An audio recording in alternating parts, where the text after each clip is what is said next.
Bom, uma boa tarde, pessoal. Esse é um tema dos mais relevantes, porque nós estamos tendo aqui uma cobertura de mídia que, eu vou te falar, viu? Eu não vou dizer que é a mais vergonhosa, porque você teve o caso do Lava Jato e outros, mas você pega um tema, que é um tema complexo, como é esse tema da guerra da Ucrânia e das sanções contra a Rússia, é um tema que tem um monte de desdobramentos, mas a imprensa, especialmente a imprensa televisada, eles não conseguem analisar dois ângulos da questão. Por exemplo, está nessa guerra, o Putin é o bandido, o presidente da Ucrânia é o herói. Então, você não pode colocar nada que prejudique essa visão da OTAN.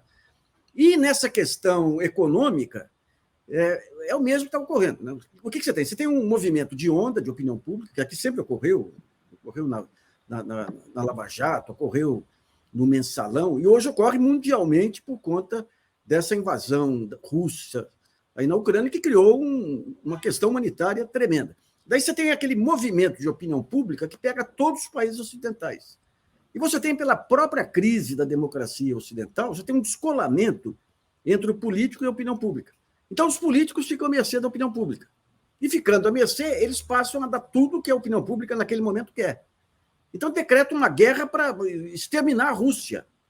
Daí, quando você começa a pegar... Daí pega todo mundo. Né? Você tem analistas aqui, Globo News e tudo, que falam absurdo, qualquer outra coisa, o Itamaraty querer negociar. Não, é um absurdo. Nós já trouxemos vários aqui analistas mostrando alguns pontos. Né? No limite, se quiserem derrubar o Putin lá, eles vão transformar, vão desmoronar politicamente um país que é o que tem maior número de armamentos nucleares. Você imagina aí um Talibã armado de bombas. Mas e o ponto central, que só agora começam a entrar, é essa questão de tirar a Rússia do SWIFT, aquele sistema que integra aí as transferências de contas, aí, transações em dólar, e o fato de impor sanções a muitas empresas e países que negociam com a Rússia. E aqui no GGN, aqui na própria economia, aqui, o Gabriel Galípolo, que é o nosso comentarista aqui de toda semana, alertava que isso significaria o fim da era do dólar como uma moeda total. Então, a discussão hoje vai ser em cima disso aqui, com a presença do Gabriel, do João Furtado e do Sérgio Léo, que eu dou a minha boa tarde e as boas-vindas aí. Gabriel, queria que você começasse aí. E é interessante que ontem o Globo, um jornalista, algum freela, em Londres, fez uma boa matéria sobre esse negócio do fim da era do dólar, e hoje o Globo soltou até um editorial falando nisso também.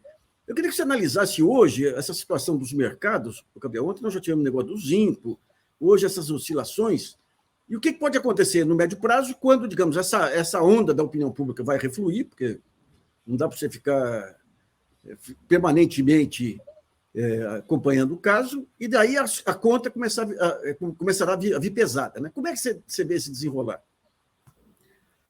Boa, Nassif, agradeço aqui a todos vocês, mas eu acho que o ponto principal se levantou da globalização, né? da impossibilidade de você conseguir fazer sanções que possam estar circunscritas à Rússia, dado o nível de integração que essas economias atingiram hoje. Então, desde o início a gente dizia que a troca aí que a gente tem nesse processo de sanção é que quanto mais efetivas as sanções são, mais ela arrasta o Ocidente junto. E quanto mais ela tenta circunscrever a Rússia, menos efetivas elas são em gerar o resultado desejado. E aí tem os pontos que a gente está sofrendo hoje de dores, que eu acho que a política ficou atrasada em relação ao mercado. Quando a gente olha para as primeiras sanções que foram praticadas, se tomou o cuidado para proibir a negociação de moeda russa, né, do rublo, para tentar imaginar que você ia prejudicar o governo russo, mas que o fluxo de mercadorias e serviços ia continuar funcionando normalmente, ou pelo menos ia continuar sendo abastecido. Esse cuidado não se revelou efetivo, porque as empresas começaram a se antecipar. O petróleo russo já estava sendo negociado antes da proibição de negociação dele, quase que 30%, 33% abaixo do preço no mercado internacional, porque ninguém queria encostar nele, porque você não sabia se um banco ia conseguir operacionalizar o pagamento ou se efetivamente ia se conseguir transportar ele de lá para cá. Então, os movimentos, mesmo quando a gente fala assim, as empresas estão saindo, eu gostaria sempre de colocar algum olhar que relativiza uma posição política ou ideológica das empresas, porque as empresas não estão saindo de outras ditaduras que tiveram problemas, por exemplo, de matar jornalistas ou coisa desse tipo, né? Está muito associado ao fato que você não consegue converter mais rublo. Como é que você vai fazer uma operação naquele país se você não tem mais a conversibilidade da moeda? Tem muito associado a isso também. E aí, quais são os impactos depois, no dia seguinte, relativo a isso, né? Que envolvem, desde isso que a gente falou, de uma utilização mais ostensiva da hegemonia do dólar. E quando eu falei, o João, com razão, falou assim: olha, precisa fazer uma ressalva, não é uma coisa que vai acontecer do dia para a noite. O João tem toda a razão. Quando a gente olha para a composição hoje da participação das moedas, o dólar é amplamente a moeda mais utilizada no comércio internacional e como reserva ainda. O yuan, por exemplo, o renminbi, tem uma participação muito inferior, é 2% contra quase 50%. Mas o que tem sido dito, inclusive por quem é do mercado financeiro, Goldman Sachs, Credit Suisse, dizendo o seguinte: olha, como é que os gestores de reservas vão ver no dia seguinte ter reservas em dólar quando você pode, de repente, cancelar essas reservas unilateralmente?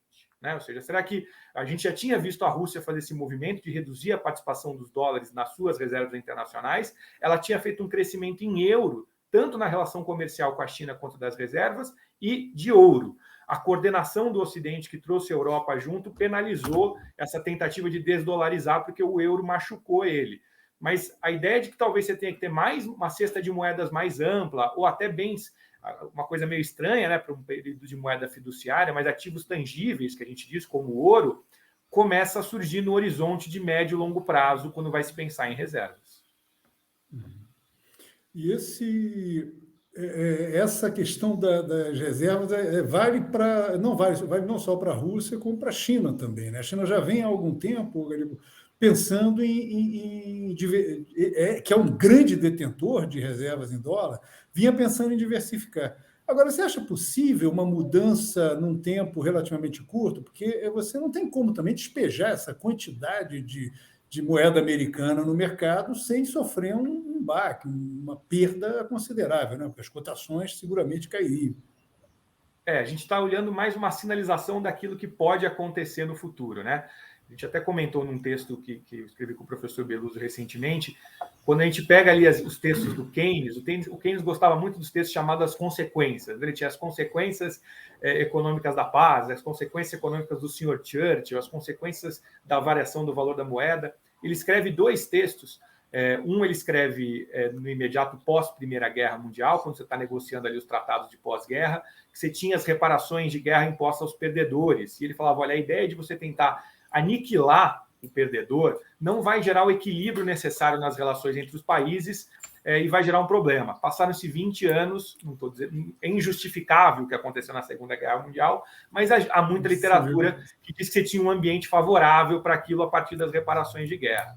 E também, em 25, ele escreve do fato de que o Churchill está tentando voltar a padrão ouro e que aquilo poderia prejudicar a hegemonia inglesa e a competitividade inglesa. Passaram-se 20 anos também, e lá se estava ratificando Bretton Woods com o fim da hegemonia norte-americana, da hegemonia inglesa e a ascensão da hegemonia norte-americana. Esses processos são longos mesmo, são bem longos, mas que hoje existe uma leitura de que essa posição uníssona do Ocidente em excluir a Rússia e o congelamento das reservas, isso empurra mais a Rússia em direção à China, que nas suas comunicações tem sido muito dúbia, né? De dar uma vez falar tem que preservar a soberania territorial, mas simultaneamente diz que vai permanecer na parceria com a Rússia, não importa quão sombrias as coisas fiquem. Você está empurrando cada vez mais essa água num poder para a China nas relações com a Rússia. Isso me parece que é um resultado que hoje a gente consegue enxergar e que esse uso ostensivo do poder do dólar para fins geopolíticos vai inaugurar uma nova era. Assim como o uso da bomba atômica inaugurou uma nova era de corrida militar, talvez isso esteja inaugurando uma nova era para observação das reservas. Gabriel, só para entender um pouco, eles deixaram de lado aí alguns produtos russos que a Rússia pode continuar a exportar, inclusive hoje confirmou que vai continuar exportando insumos para o Brasil. É feito em que moeda?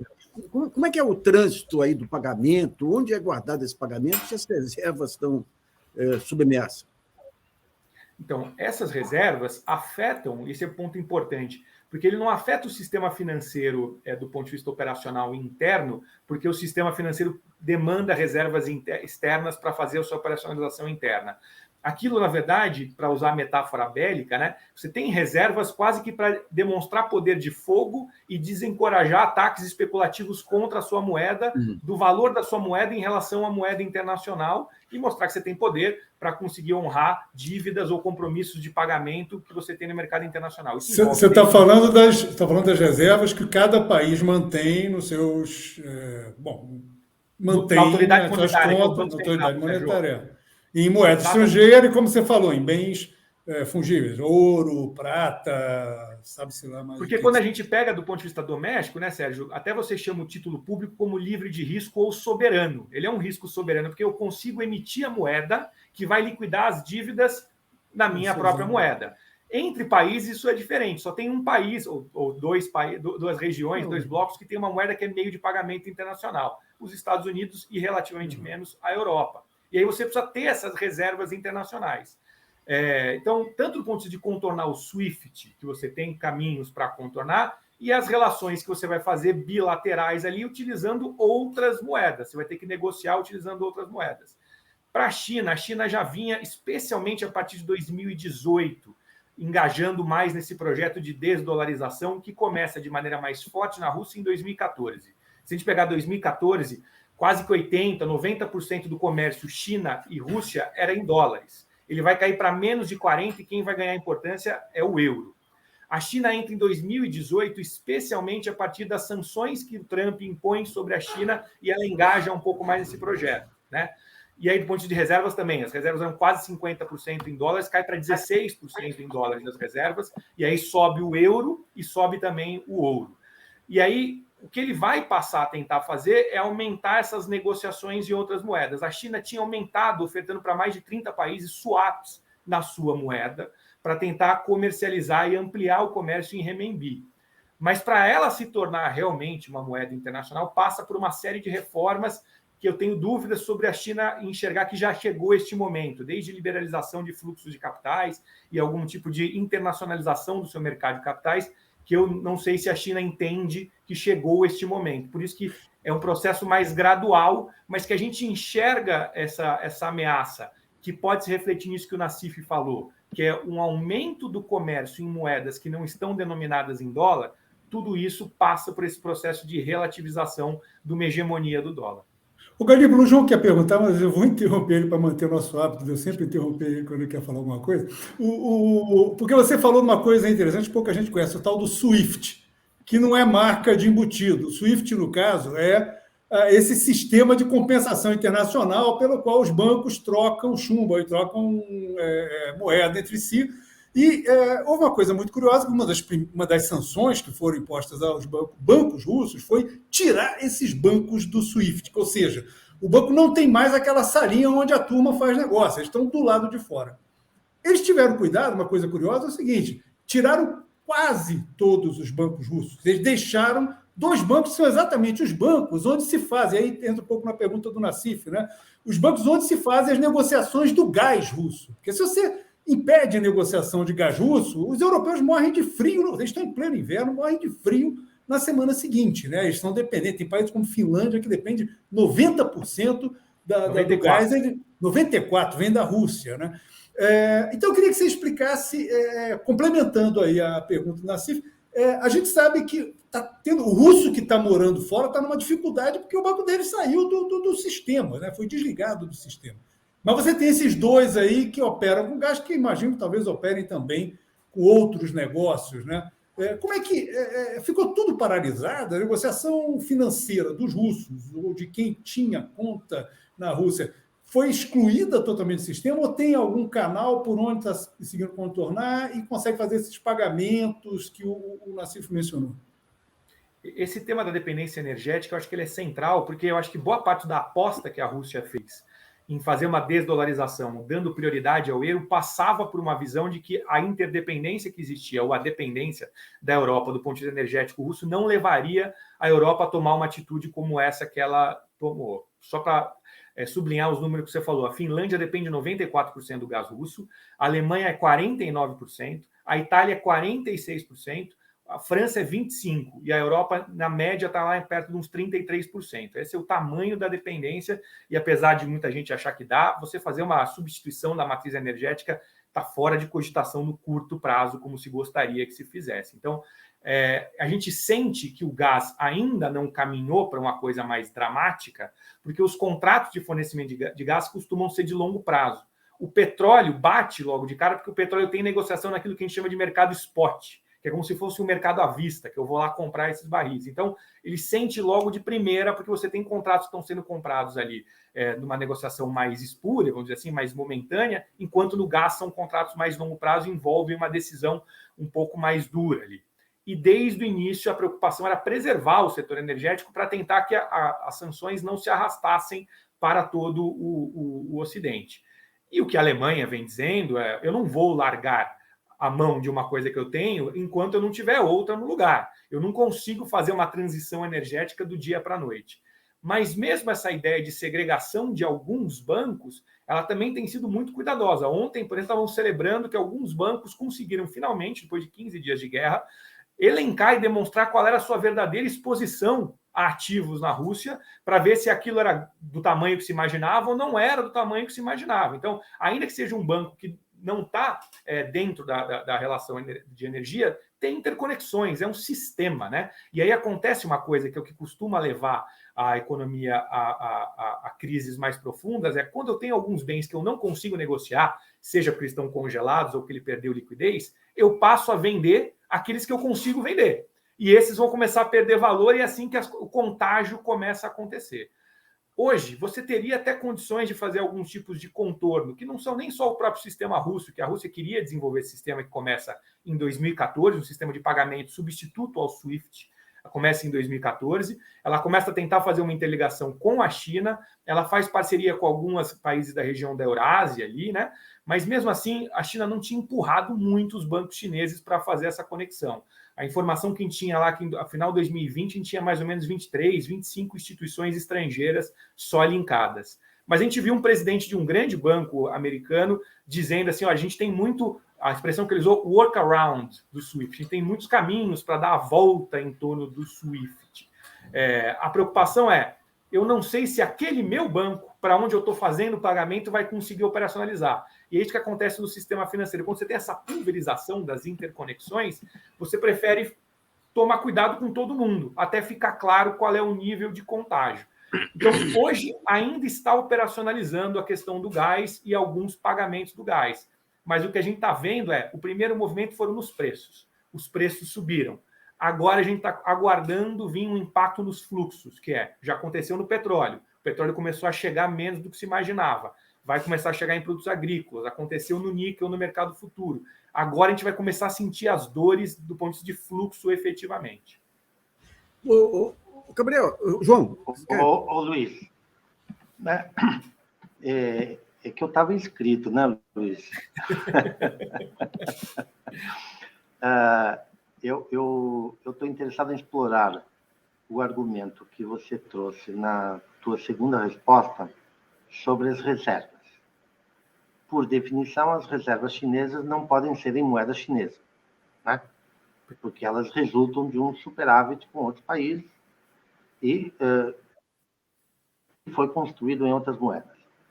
Então, a perda de segurança das reservas em moedas externas, em moedas de outros países, levou você a admitir a hipótese de que haja uma propensão maior a manter reservas em ativos reais.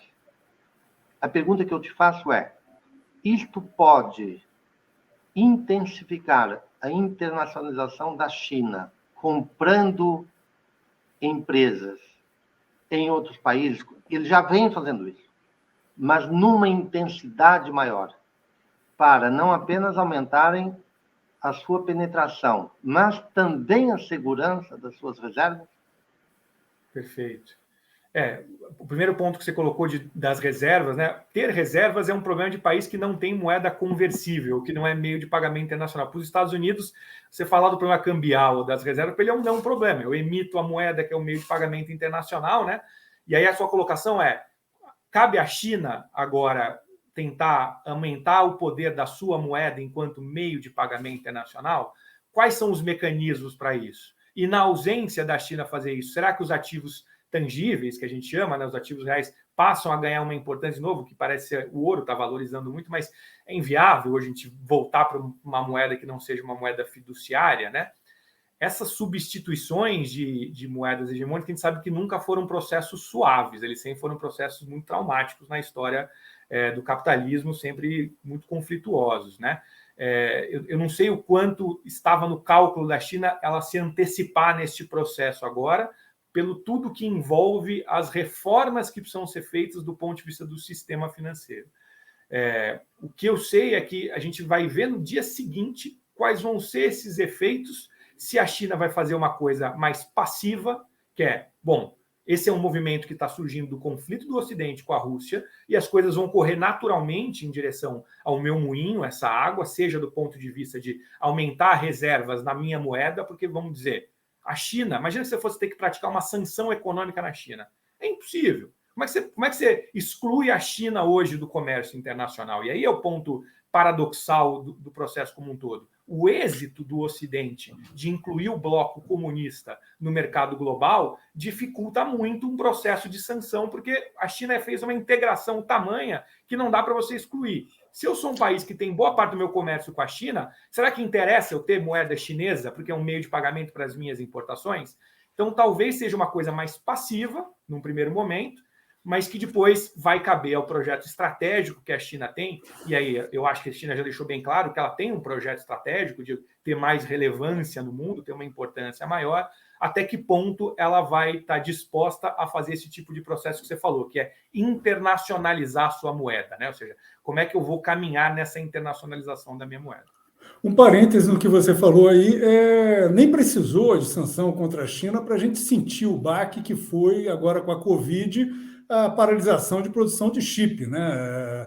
A indústria automotiva está até hoje se ressentindo da falta de chips que vinham antes e componentes que vinham da China e pararam de vir com a interrupção dos fluxos de trânsito de mercadorias com a Covid. Mas é gozado esse novo mundo aí, que passa aí por essa desestruturação das cadeias globais, passa por um fechamento da economia internacional, com os países trazendo para o seu território aí a produção de insumos estratégicos, passa pela multipolarização, aí, com o enfraquecimento das organizações internacionais e com a corrida armamentista. Isso. Meu Deus, eu quero minha mãe, viu? E tudo que era virtude, entre aspas, aqui antes, agora virou um problema, ou seja, a integração das economias virou um propagador, através das sanções, de crises que arrastam todo o resto da economia junto. Isso aconteceu antes, inclusive, durante a pandemia, isso que o Sérgio estava comentando aqui, o just-in-time, que a gente chamava, que era o fato das empresas trabalharem com pouco estoque, que era uma eficiência, porque elas estavam muito integradas, que era uma grande virtude do ponto de vista financeiro. Quando começou a colapsar e falhar elos da cadeia, isso virou um propagador de inflação e de colapso da cadeia como um todo, né? E agora está vindo uma segunda rodada de problemas de interdependência nisso, né? Então pode gerar também esse processo de tentar, de novo, ganhar a importância da participação da produção nacional e uma menor dependência. Você vê que esse conceito de produção, você chegou a tratar disso, né, Nassif, numa das lives que a gente fez aqui, sobre o setor de saúde. Ou seja, Sim. A ideia de uma segurança nacional do ponto de vista produtivo, ela está se ampliando, essa ideia de uma segurança nacional. Mas a gente tem uma entropia nesse processo. Oi. Gabriel, é só para comentar com você que nossos amigos engenheiros compraram um conceito financeiro de uma virtude financeira, como se fosse uma virtude do sistema produtivo. Os engenheiros, digamos, experientes, eles sabem que o sistema precisa ter um pouco de margem de manobra. Mas, digamos, nos últimos 40 anos, quem subiu para CEO nunca foi o diretor de tecnologia ou o diretor de manufatura. Foi sempre o diretor financeiro. E o diretor financeiro, por definição, é um míope. Ele é sempre um míope. E, o Sérgio Léo, você está rindo de uma coisa muito séria. Não, é sério, João, mas assim, não foi o IUP que inventou isso no Japão, era uma turma que realmente incorporou. É que o Elch aqui... Mas a miopia de achar que um sistema produtivo num mundo como este sem dúvida, pode funcionar sem reservas. Sem dúvida. Então, o Sérgio Léo, eu faço com você o desafio. Você conte quantas vezes nos últimos 40 anos um diretor de tecnologia subiu para CEO. E eu te mostro, para cada um que você trouxer de tecnologia, eu te mostro 10 que foram de finanças.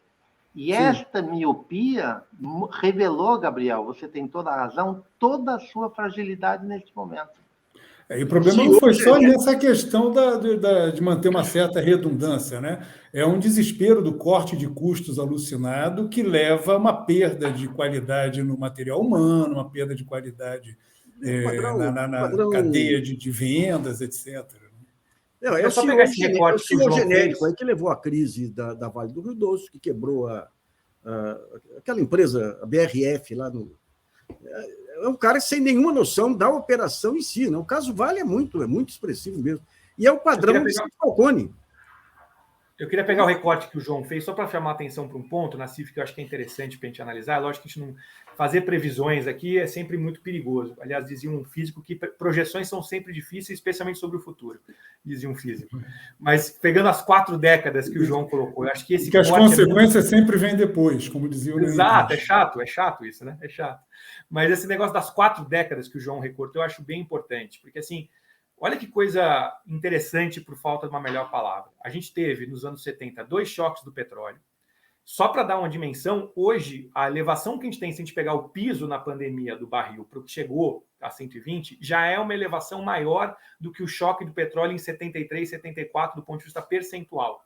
Um multiplicou praticamente 4, 5 vezes, está multiplicando 5, 6 vezes. Então, a gente já tem um choque do petróleo superior. No final dos anos 60, a gente está tendo um conflito entre Rússia e China, né? Chega até a ter um conflito bélico ali, que dá uma percepção para o governo Nixon e para o Kissinger de que ele podia fazer um realinhamento do poder ali entre Moscou, Washington e Pequim, que gera essa aproximação com a China. A gente vai ter em 79 o segundo choque do petróleo, com a elevação da taxa de juros do Paul Volcker, que levou a América Latina a ficar uma década inteira ali com um processo de crise da dívida externa, com inflação, uma pancada que a gente não se ergueu, para falar a verdade, até hoje. Agora a gente está tendo de novo um conflito que está envolvendo a Rússia, a gente está tendo de novo um choque no preço do petróleo, as autoridades monetárias estão sendo mais cautelosas, não se fala muito em elevação da taxa de juros, mas hoje a Lagarde, a presidente do Banco Central Europeu, falou de reduzir o ritmo de compras de ativos. Isso já deu uma baita pancada nos títulos de dívida italianos, especialmente, mas na Europa como um todo. Então, o recado do mercado é: não retire os estímulos monetários, não faça um ajuste como foi feito no final dos anos 70, senão você vai gerar problemas maiores aqui para a gente. E a gente tem um cenário que, pela contramão, naquele ali, o conflito gerou uma aproximação dos Estados Unidos com a China e um afastamento da Rússia. Agora você tem um conflito dos Estados Unidos com a Rússia que gera, de novo, uma aproximação com a China, né? É lógico que não estou dizendo que vai ser um divisor de águas, como a gente teve no momento anterior, mas talvez, se a gente tiver grandes mudanças, daqui a 10, 20, 30 anos, quando a gente for contar o momento que a gente está, a gente tenha que partir desse conflito que está acontecendo agora para contar qual que foi o desenrolar histórico da coisa. O Gabriel, hoje o Putin anunciou aí a nacionalização de todas as empresas estrangeiras que se mandaram lá. Ou seja, você vai ter um fechamento absoluto da economia russa. Como é que você vê o momento seguinte? É aquela história. Hoje você está no epicentro aí dessa pressão da opinião pública global. Você pode ter a maior tragédia do mundo, não resiste a 2 semanas, 3 semanas de cobertura intensiva da mídia. Dilui. E vai diluir daqui a pouco isso aí, e você vai ter todas essas disfunções da economia. Como é que você acha que vai ser o dia seguinte? Começa a flexibilização, ou é uma guerra, já que é uma guerra de hegemonia, não tem retorno? Esse ponto do dia seguinte é o ponto que é a grande pergunta que está hoje, porque a gente nunca tentou fazer uma desconexão de uma economia do mercado após um processo tão intenso de globalização. Só para dar um exemplo, a jornalista que cobre o tema na Bloomberg, no dia que começou, ela praticamente berrava, assim, como é que nós vamos substituir a Rússia no mercado de petróleo. Eles são 12% do mercado de petróleo global. Eles são os maiores produtores de níquel do mundo.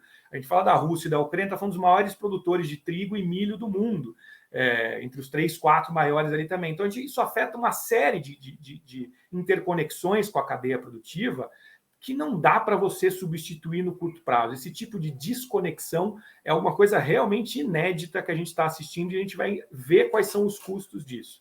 Se a gente vai ter um recuo nessas sanções para depois ter gradativamente uma reintegração, ou se realmente vai começar a surgir um mundo que vai ter blocos distintos. Ou seja, a Rússia vai participar de um bloco econômico que não se conecta muito com o Ocidente e começa a emergir um bloco que tem a China cada vez mais como uma centralidade ali, da qual, me parece, o Ocidente não pode prescindir hoje. Um cenário de regressão total da globalização ainda me parece uma coisa muito difícil do ponto de vista de custo para o que precisaria passar a sociedade para isso.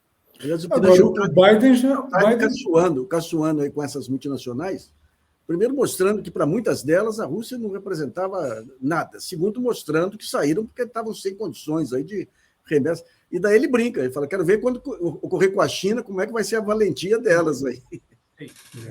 Agora, a gente, essa disrupção na cadeia de fornecimento de componentes eletrônicos, chips, etc., ela já tinha levado a uma certa movimentação de encolhimento da rede de produção, né? O Biden, inclusive, soltou alguns bilhões de dólares para fazer renascer a indústria de chip nos Estados Unidos, né? Você acha que pode haver mais pacotes como esse? Pode haver uma inshoring, como eles estão chamando, né? Uma maior... Reshore, né? E esse ponto que você levantou é muito interessante a gente ver o que aconteceu com o petróleo, para usar como exemplo. Quando veio a sanção de que não ia poder negociar petróleo, imediatamente começa, muito mais pelos canais que cobrem mais à direita, mais pró-Trump, mais Fox News lá fora, dizer o seguinte, precisamos voltar para o gás de xisto. Vamos voltar ao gás de xisto, precisa voltar. Aí os mais progressistas dizem, não, o fracking, o processo de extração do gás de xisto, gera muita contaminação do lençol freático. Então, do ponto de vista ambiental, não faz sentido a gente caminhar por ali. Aí, na sequência, o que Isso pulou no meu zap, essa gente com essa coisa de, olha só, a Europa podia ser livre, podia estar produzindo muito mais gás, mas os ambientalistas acabam... Parece o Bolsonaro falando que a gente tem que invadir a terra indígena para ter o potássio. Todo mundo querendo aproveitar para enfiar a sua agenda própria, aproveitando a guerra, né? Sua agenda oportunista. Aí, em seguida, qual foi a atitude? Ele falou, deixa eu chamar os produtores de petróleo, as empresas produtoras de petróleo, para ver se eles conseguem aumentar a oferta deles. Os produtores de petróleo que já estão escaldados, porque tomaram muita pancada, falou, sensacional, vou fazer um baita investimento aqui para aumentar minha produção, que é o que você está dizendo, vou fazer um reshore, mas o preço está 120. Quando eu começar a tirar esse petróleo do investimento que eu fiz, se tiver a 50, o que vai acontecer? Não tem business plan que aguenta isso. Basta a gente dizer, o ano passado estava 20, agora foi para 120. Ele falou, eu quero uma garantia do preço do petróleo. Aí o Biden começou a pensar nisso. O que disseram? Poxa, mas vai subsidiar petróleo? Nós não estamos dizendo que tem que fazer uma troca da matriz energética para a gente ver como é que a gente resolve isso.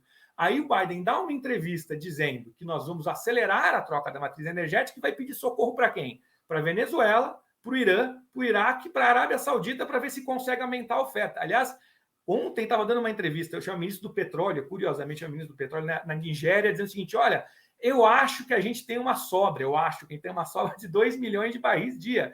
Se derem um dinheiro aqui para a gente, talvez no final do ano a gente consiga colocar esses 2 milhões de barris dia até o final do ano. Então, agora esse processo de tentar, a gente às vezes é muito curioso, a gente fala assim, é muito difícil no Brasil, nós estamos discutindo, né, o preço da Petrobras, como é que vai acionista minoritário, estados, as disputas, mas pelo menos é uma disputa doméstica. Os Estados Unidos está tendo que ir lá negociar com o Irã e com a Venezuela para ver se ele consegue resolver o problema dele. Então, o sinal é, talvez a gente consiga caminhar para substituições de matriz energética, interdependências mais saudáveis, vamos dizer assim, mas no curtíssimo prazo, eu só consigo enxergar um cenário mais adverso para a inflação e para crescimento. Ou seja, a palavra que acho que a gente mais escuta na cobertura internacional hoje é algo próximo de estagnação. Gabriel, eu tenho duas perguntas. A primeira vinculada ao que você está dizendo,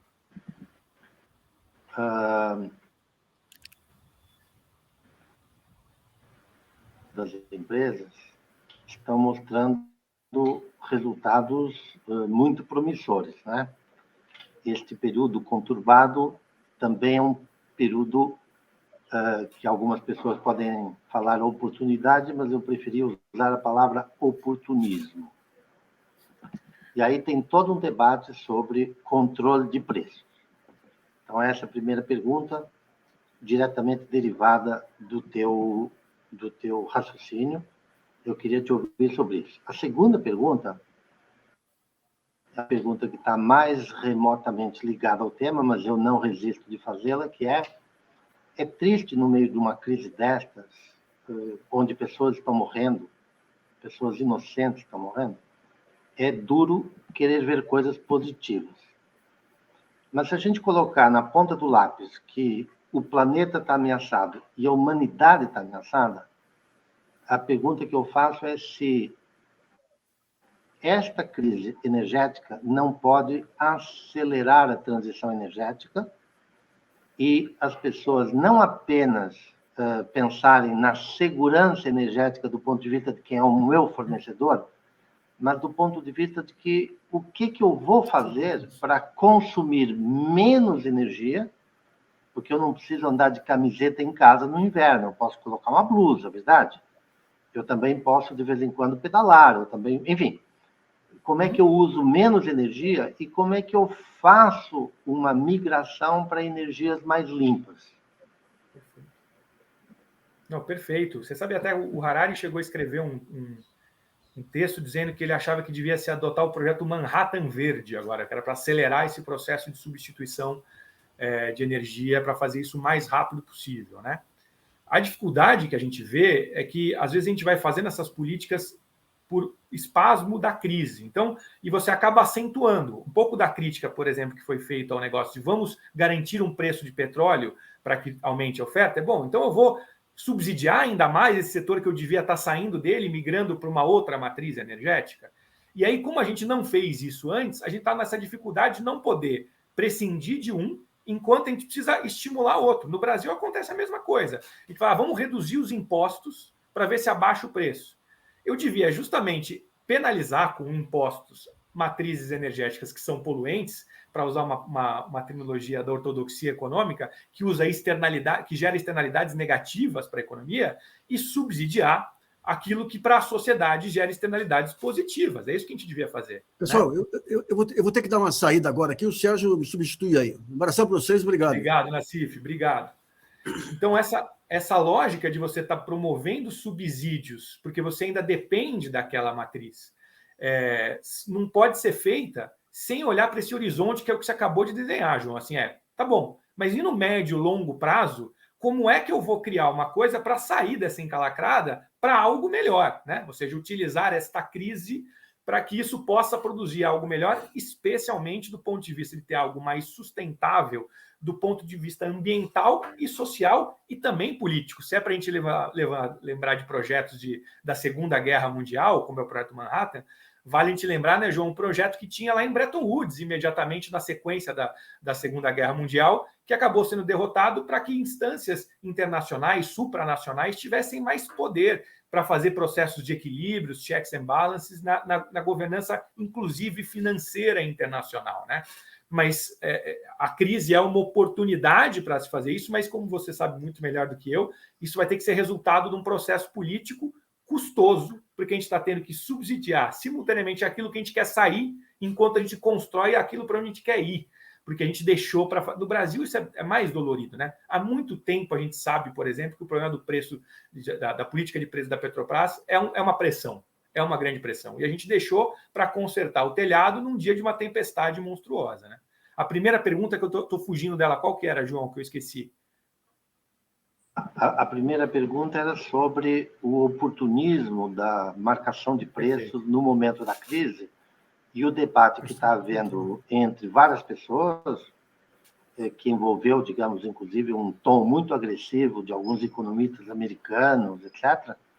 E como é que você vê esta ideia de introduzir alguns controles de preços para mitigar de forma compulsória o oportunismo das empresas que está se refletindo nos balanços, nos resultados, etc. E você lembra que recentemente teve uma grande discussão no debate econômico sobre um texto que saiu sobre controle de preços e muita gente criticou, né? E aí é importante dizer, controle de preços não é só congelamento de preços. Controle de preços é um amplo espectro de coisas que se pode fazer. Quando os Estados Unidos está dizendo que vai acessar a sua reserva, ele lá tem reserva de mercado justamente para fazer o quê? Para interferir no preço. É uma forma de controle de preço. Ou quando ele vai fazer negociações para suspender sanções sobre a Venezuela ou sobre o Irã, é uma tentativa de atuar no preço diretamente. Então, é quase o equivalente a buscar estoques regulatórios que estejam em algum lugar, né? E aí, só interrompendo um pouco a tua resposta, João, que você vai voltar, mas é muito interessante essa coisa de buscar o Irã e a Venezuela, que até recentemente estavam sendo demonizados, né? Inclusive na imprensa, e se transformam em salvadores, e aparece o presidente, que até então era visto como, principalmente na imprensa americana, como um grande vilão, aparece sob um foco um pouco mais positivo. Quando nós sabemos que nem Maduro, nem Putin são flor que se cheire. Putin, até recentemente, estava aparecendo em noticiário como responsável por assassinato de opositores por métodos de filme de espionagem, né? Só que na hora H dos negócios, como eu me lembro, uma vez eu estava na Noruega conversando com uma grande empresa de petróleo, e eu falei, mas vocês, como é que vocês estão lidando agora? Porque estava tendo uma grande turbulência na Venezuela. E vocês estão com empresas fazendo negócios, expandindo negócios lá? E o executivo virou para mim e falou, infelizmente, nós não conseguimos arrancar petróleo do chão dos Champs-Élysées. Então, tem que aprender a lidar com essas figuras polêmicas, e eventualmente é uma questão de pragmatismo. Né? Mas, por favor, volta à resposta. É uma questão dos preços. Como lidar com os preços? Gabriel, diga. Gabriel, vou pedir uma parte, porque por favor. O Sérgio Léo disse algo que eu não posso deixar passar, né? Porque nós sabemos, hoje, por documentos oficiais que foram finalmente, retirados da condição de sigilo, que o método de assassinato de opositores é amplamente utilizado, sim, não apenas por Putin e Maduro. Sem dúvida. Sem dúvida. Não, perfeito. A contabilidade dos serviços de segurança americanos mostra que eles são campeões em tentativas de assassinato e são recordistas, os 3 mais, em assassinatos efetivos. Boa lembrança. E aqui a gente vai ver como é aquela velha história, né? A primeira vítima de toda a guerra é a verdade. A campanha, a propaganda, o uso seletivo de informações é difícil você falar disso quando está um clima tão polarizado politicamente que, quando você tenta mostrar que, olha, nem tanto ao céu, nem tanto à terra, te acusam de estar defendendo o demônio, né? Na Segunda Guerra houve claramente uma campanha. Antes de soltarem as bombas atômicas em Hiroshima, houve uma campanha de comunicação de massa que incluía até o Pernalonga, para demonizar os asiáticos e os japoneses, para tornar a população, para desumanizar uma população que sofreria um dos maiores crimes de guerra jamais cometidos na história da humanidade, muito pouco mencionado como tal, né? Mas, enfim, vamos voltar aí para a questão esse ponto que você falou do demonizar, só para antes de eu voltar nos preços, é muito importante, porque às vezes a gente vê na intenção das pessoas que estão abordando o tema um desejo de encontrar um caminho para aniquilar completamente a Rússia. Qual que é a peça que eu vou conseguir fazer para aniquilar aquilo? E aquilo que a gente estava falando, citando o Keynes, assim, essa não costuma ser a melhor solução, não costuma apresentar a melhor solução. E até um pouco mais, né? Se o ditado popular diz que não se deve acuar o gato, acuar a segunda maior potência militar com a quantidade de armamento nuclear que tem lá, não é uma boa ideia.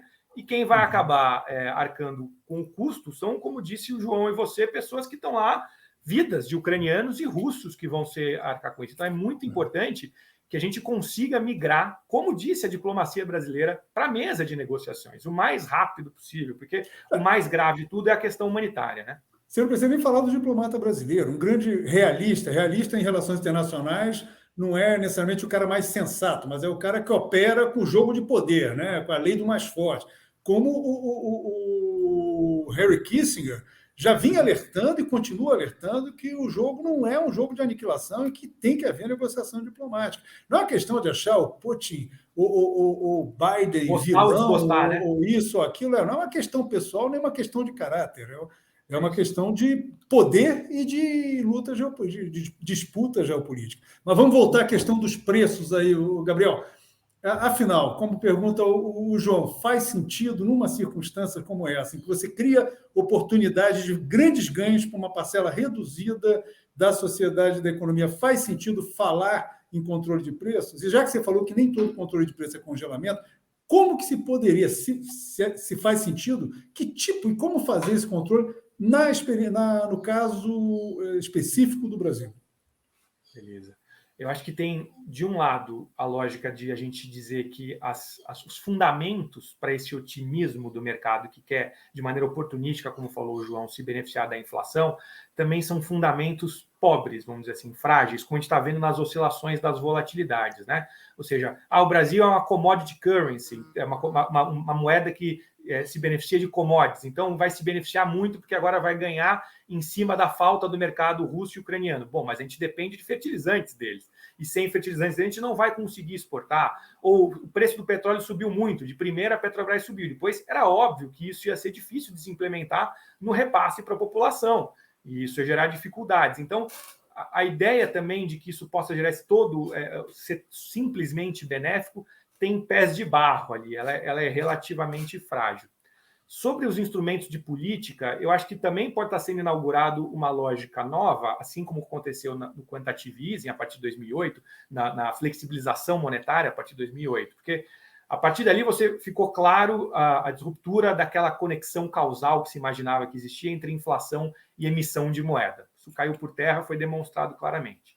Talvez agora a gente está assistindo uma série de analistas falarem e coberturas dizer o seguinte: olha, nós estamos preocupados que as autoridades monetárias, que os bancos centrais não tenham as ferramentas necessárias para enfrentar essa inflação. O que a gente quer dizer com isso? A ferramenta tradicional para um banco central enfrentar a inflação é subir juros, porque geralmente a inflação é entendida como um indicativo de excesso de demanda, de uma demanda que está crescendo muito rápido, pressionando a oferta, e aí o que eu faço é subir os juros para arrefecer a demanda e conter a inflação. Essa claramente não é uma inflação-demanda, é uma inflação de disruptura das cadeias produtivas, onde o remédio tradicional tende a piorar a situação do paciente pelos efeitos colaterais que ele leva. Ou seja, tentar combater essa inflação que não é de demanda, elevando os juros, tende a provocar uma depressão ainda maior do que quem está namorando aqui na economia. Então, acho que o próximo passo é, talvez surja na mesa a discussão de precisamos ampliar o leque de políticas públicas que a autoridade monetária pode praticar para atuar tanto na atividade econômica quanto nos preços. E aí é um pouco de um realpolitik para a economia, né? Ou seja, a gente está se afastando, na hora do vamos ver, na hora que a coisa chega, tinha aquele famoso ditado, né? Nada como a visão da forca para clarear a mente, ele é terrível esse ditado, mas a hora que chega esses problemas desse tipo, a gente vai vendo que vai se abandonando alguns dogmas para ver se acha uma solução prática para esse problema. No caso do Brasil, a gente há muito tempo, o João pode falar disso, e você também, Sérgio, a gente há muito tempo abandonou esse tipo de planejamento que a gente tinha, né? Tanto o planejamento setorial, de gargalos que a gente tinha, dependência de importação, isso foi abandonado gradativamente e deteriorado durante muito tempo, né? Acho que isso precisa voltar para a ordem do dia. O caso de petróleo, por exemplo, é um caso clássico que você tem um conflito de ter uma empresa de economia mista, de capital aberto, que você tem um conflito entre os interesses do acionista minoritário, que quer poder, do ponto de custo de oportunidade, cobrar o preço que é cobrado no mercado internacional. E se você está num regime democrático, é absolutamente compreensível que você não queira botar a gasolina acima de R$10 num ano de eleição, até porque isso tem efeitos do ponto de vista da população, do gás de cozinha, do custo de transporte público e todos os custos que isso envolve. É preciso se pensar numa solução estruturada que passa desde soluções que podem ser simplesmente para suavizar o choque de preços, de fazer uma perseguição de um preço, mas suavizando essa repasse, que não é nada uma coisa de outro mundo. O próprio presidente do Banco Central brasileiro se queixou da velocidade de repasse que estava acontecendo. Então, você pode pensar em sistemas de repasse que usam desde recursos fiscais ou até os próprios dividendos da empresa, como no caso da Petrobras, ou coisas que tendem a compartilhar um pouco mais essa perda desse lucro do ponto de custo de oportunidade e onerar um pouco mais o minoritário. Aí é muito uma decisão política de qual é o caminho que vai se tomar. Agora, imaginar que seria possível hoje fazer esse repasse pleno, eu acho absolutamente inviável. É um descolamento da realidade. Aí tinha que ter governo, né? Exatamente. João, o que você achou da resposta? Não, Você acha que tem algum método? Não, na verdade, eu não tinha feito uma vinda para o Brasil tão rápida, né? A minha pergunta para o Gabriel estava mais referida àquele debate americano em que, vamos dizer, alguns economistas se manifestaram de forma muito violenta, muito agressiva, contra a ideia de pensar em algum tipo de controle de preços. E, os economistas, como você disse com relação à forca, as crises mostram aos economistas toda a fragilidade da sua teoria, toda a incapacidade que a teoria tem de resistir à tempestade. Então, nós estamos vivendo um momento excepcional, extraordinário, desconhecido, e os economistas vão buscar uma receita de bolo do dia a dia. A receita de bolo não vai resolver o assunto, porque está faltando ingrediente, o forno está queimado, a batedeira não funciona, está faltando água. Você vai ter que pensar de novo os problemas, né? Então, Gabriel, eu sei que nós estamos aqui no terreno exploratório, mas na Segunda Guerra Mundial, a economia americana foi submetida a um controle rigoroso de preços durante 4 anos. E funcionou. Então, a minha questão é, no momento em que as pessoas estão sendo tão sacrificadas pelos eventos excepcionais de uma pandemia e de uma guerra, você ver os bilhardários do mundo esfregarem as mãos é obsceno. E João, usar a teoria econômica como justificativa dessa obscenidade é tripudiar das pessoas. Então, Gabriel, o que eu queria te pedir é para você dialogar com esta dimensão que tem um pouco de teoria e um pouco de história, aproveitando, enfim, que as pessoas entendem que a gente não dá respostas completas, mas a gente reflete aqui, pensa um pouco os assuntos. E você é uma pessoa preparada para pensar, não é? João, você é um cara bacana, que você é um economista que não se atém às fórmulas e à teoria e pensa a questão econômica do ponto de vista ético, social, do que muita gente costuma chamar de externalidade, né? Do que muito economista costuma tirar da mesa, falando em ceteris paribus. Se tudo continuar do jeito que está, aí a coisa vai acontecer desse jeito.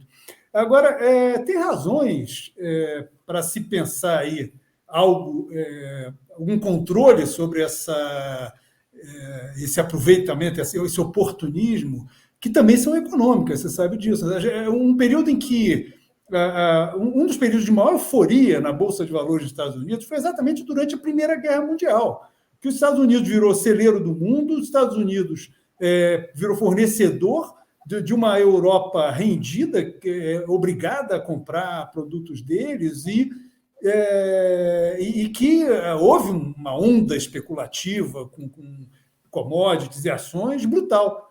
que acabou resultando mais lá na frente num desastre para a própria economia, para os próprios especuladores que apostaram, ou pelo menos nos que chegaram tarde na festa da especulação, né?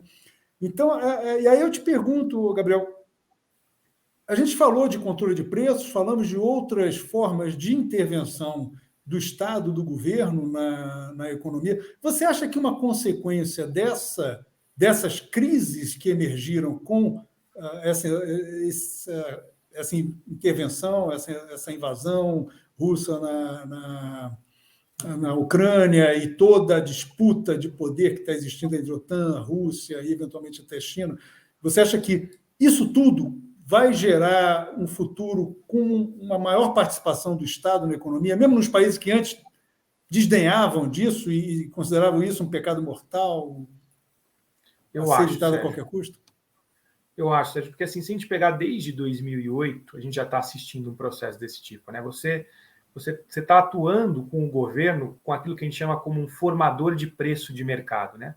Quando a gente assiste a discussão que estava colocada para esse ano, antes da invasão da Ucrânia pela Rússia, o que a gente assistia era uma expectativa da retirada dos estímulos monetários, que são os formadores de preço, ou seja, os bancos centrais do mundo, as principais economias, estão comprando ativos para garantir demanda, para fazer o preço daquele ativo ficar mais alto. É isso. Isso está muito próximo de alguém fazer a pergunta do problema que vocês dois estão colocando. Se é possível o governo usar 31 trilhões de dólares para preservar preços de ativos, por que não é possível fazer alguma coisa para preservar as condições de subsistência das pessoas? Qualidade de vida. É isso que a gente... Essa pergunta está muito próxima, né? E aí a gente está chegando agora no momento onde as rupturas estão atingindo efetivamente as pessoas para além da questão do desemprego, da precarização, né? Ou seja, do acesso de produtos mesmo, né? E aí é aquilo que a gente comentou, o João estava falando, quando chegam as tempestades, aí você migra para um terreno de você ter que resolver o problema. E a gente está ingressando num terreno absolutamente desconhecido aqui. Mas o que a gente já assiste, e aí, paradoxalmente, aqui a gente costuma assistir quem está do lado do mercado defender um afastamento do governo, quando você assiste a cobertura lá fora, por favor, eu preciso que o governo entre, porque isso aqui vai colapsar, né? É lógico, o jeito que se quer que entre não é o jeito que vocês dois estavam colocando, que é um jeito mais democrático, se quer para preservar os valores. Mas aí a gente volta para a discussão, como é que a gente consegue fazer uma entrada do governo agora para organizar isso e não permitir que esses ganhos de arbitragem oportunístico acabem sendo gerados em detrimento da maior parte da população. Porque quando você fala, bom, voltou a guerra, como hoje, assim, ontem no final do dia parecia que a guerra tinha acabado, né? Companhias aéreas subindo desesperadamente, subindo 18%, por exemplo, a United Airlines, o petróleo caindo praticamente 14%, foi o maior ganho da Bolsa Americana desde de junho de 2020, o maior ganho da Nasdaq desde março de 2021, Bolsa Francesa subiu 7%, Bolsa Alemã subiu 7%, acabou, voltou tudo. Aí, quando eu olhava para a Bolsa Brasileira, os ativos de commodities estavam caindo. Os commodities estavam caindo. Depois, hoje, com a volta de que não deu certo o acordo, voltou a subir de novo o preço das empresas de commodities. Que não deu certo, volta a subir isso. Só que qual é a lógica que tem por trás disso? Eu vou ganhar mais dinheiro porque eu vou conseguir cobrar mais caro. Cobrar mais caro de quem? Da população. O caso do petróleo fica muito evidente, ou seja, o ganho extraordinário que se imagina aqui é justamente a contraparte do custo mais caro da população do lado de cá. E aí aquilo que é atribuído como populismo, pela narrativa que tenta demonizar isso, na verdade é democracia, ou seja, a maior parte da população que é consumidora desse serviço, que é um produto essencial para a subsistência de todo mundo, fala assim, meu querido, eu não quero pagar mais caro, eu não consigo pagar mais caro. Não é possível eu pagar mais caro para sustentar maiores lucratividades, porque eu não vou conseguir. Então, por isso que eu digo que o fundamento para essa expectativa positiva do mercado, ele é um pouco frágil e pobre, porque é não imaginar o passo seguinte. Ok, o preço do barril do petróleo subiu para 120, mas e o repasse disso para a população?